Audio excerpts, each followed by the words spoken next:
To speak for the graduates at this commencement ceremony is Nikolla Papa, who today will receive his Bachelor of Science in Business Administration degree. Nikolla.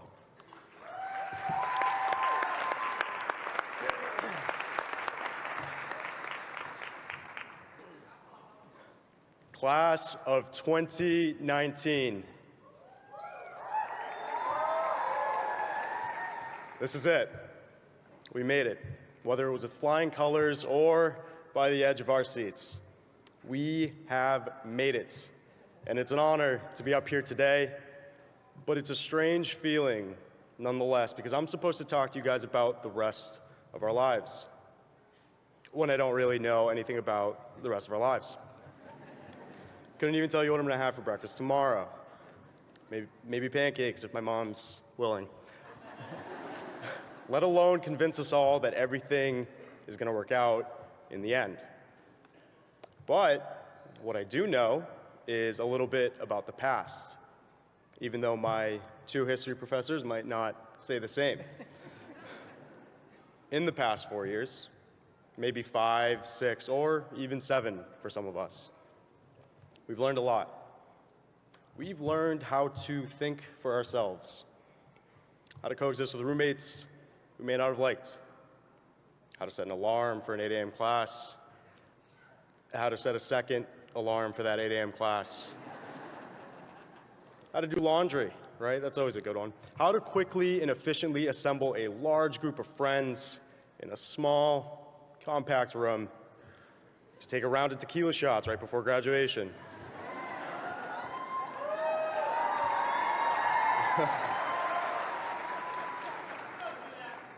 Just kidding. It wasn't just one, because that would be a waste of time. We've conquered the obstacles our programs have laid out for us. The homework, the group projects, the exams, for the graduating nurses in the room, the all-night study sessions. Yeah. The all-night study sessions for finals. The 6 a.m. clinicals that you really didn't want to go to. The 77 failing benchmark, which would have yielded the rest of us a C+, which is good enough. Social work and criminal justice graduates, you guys had to make the troop over to Harrington on South Campus. And then you actually had to have classes in Harrington. Doesn't get much worse than that. Graduating business students, we conquered Professor Sanjay Jain's assignments. Yeah. Which were all we really had time for. He prepared us for PhDs at the undergraduate level. Nothing wrong with that. Maybe tone it down a bit. He's smiling over there. We've survived the aftermath of spiked seltzers and late night texts on Thursday nights. There were a lot of them. The dreaded 5-flight walk up the stairs of Meyer Hall, those early Friday mornings. The Saturday realizations of bank overdraft fees, and not to mention the Sunday scaries. Right, it seems like we've been through it all together, and that everything we've been through has prepared us for these next steps. But even after taking our last series of final exams, dressing up in a cap and gown for what may be the very last time, and taking 3 rounds of tequila shots, nothing unites us more than that small notion of fear that we all share. Fear about our next steps.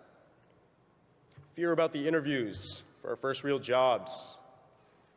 Fear of those first real jobs. Fear for what the rest of life has in store for us. Fear that there might not be milk in the fridge when we've already poured our Lucky Charms into that bowl. Right? We've all been there. And the fear of failure. You see, outside those doors lies a world we have yet to explore. A world filled with opportunities that we just can't yet comprehend. And after receiving our degrees today, we'll be stepping out into uncharted territory. Territory that has only been laid out for us by the things we've heard from the people who have charted it themselves. That's scary. Long ago, my parents decided to venture out into uncharted territory. They'd heard about this mythical land where they could raise a family, where kids could get a proper education and get jobs that didn't require backbreaking work in olive fields. A place where they didn't have to suffer through the pain of poverty any longer. They didn't know much about this far-off, storied land, had no connections there, and they didn't even know how to speak the language. But they looked past all that. They knew that there were brighter pastures on the horizon, and they left any notion of fear behind them, along with their family, their friends, and the small, tight-knit Greek village of Kalamata that they lived in. And with my sister and I in their arms and nothing but a few €100 in their pockets, they set sail on their journey to America in pursuit of the American dream.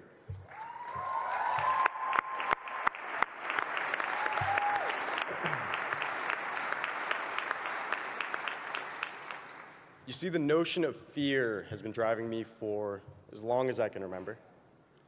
Dry Lucky Charms aside, that's a fear that will always be there. The fear that I might not ever get that chance to assure my parents that coming to this country, this land of opportunity, was the right decision to make, and that their efforts and their sacrifices are one day going to be worth it. It's an internal battle I'm sure I'll fight for the rest of my life. The only expectation my parents had set for me was to graduate from college. They knew that there were opportunities to be found here in America, but they couldn't even begin to scratch the surface. They weren't allowed to. But they viewed education as a gateway to all they couldn't achieve themselves.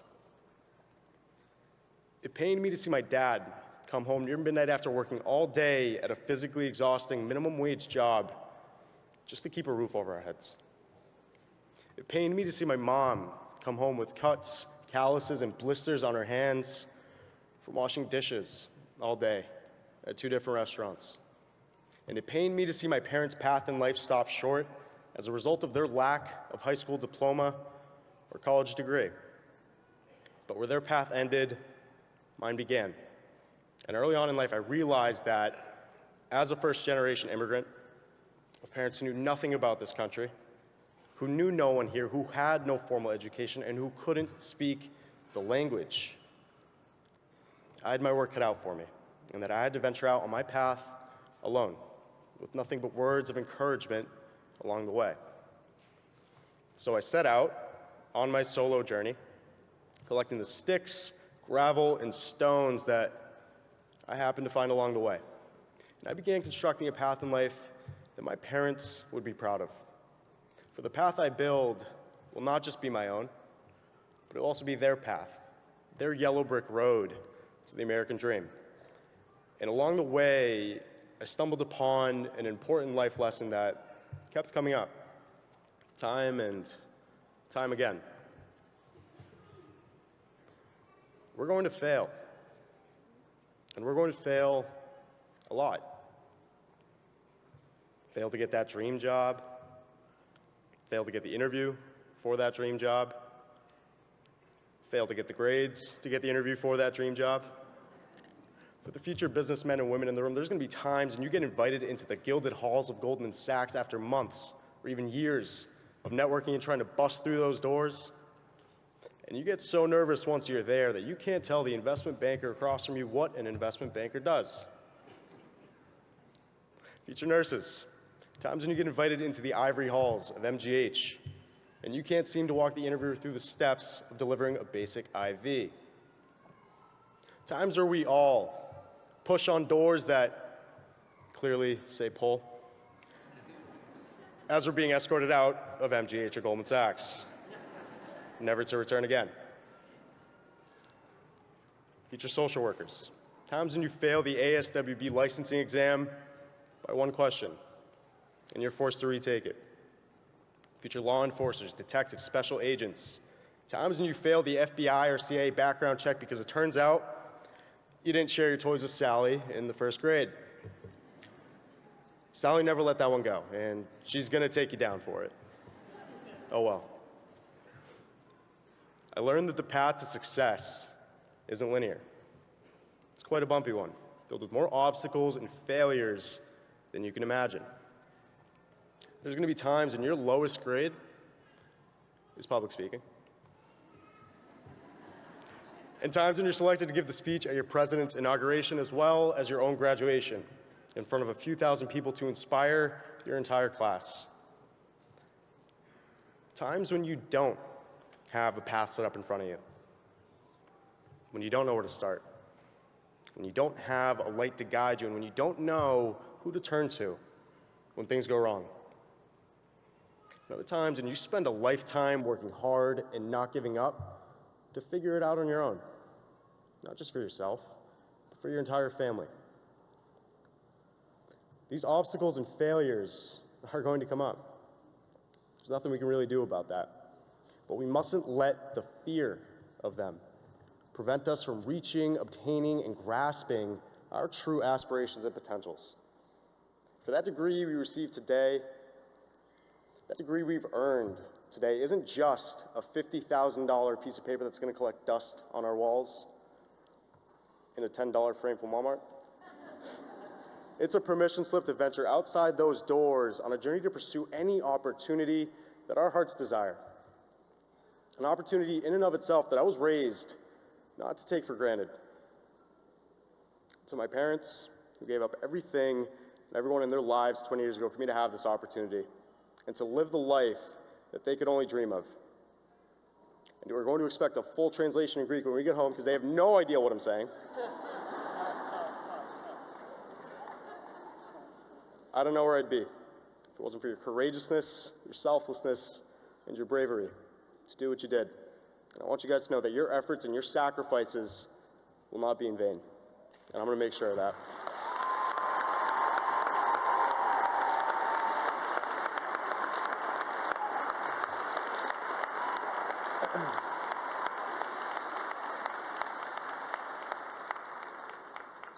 And to the class of 2019, as we set sail on our journeys outside those doors today, remember, there is always a lesson to be learned with every failure that comes our way.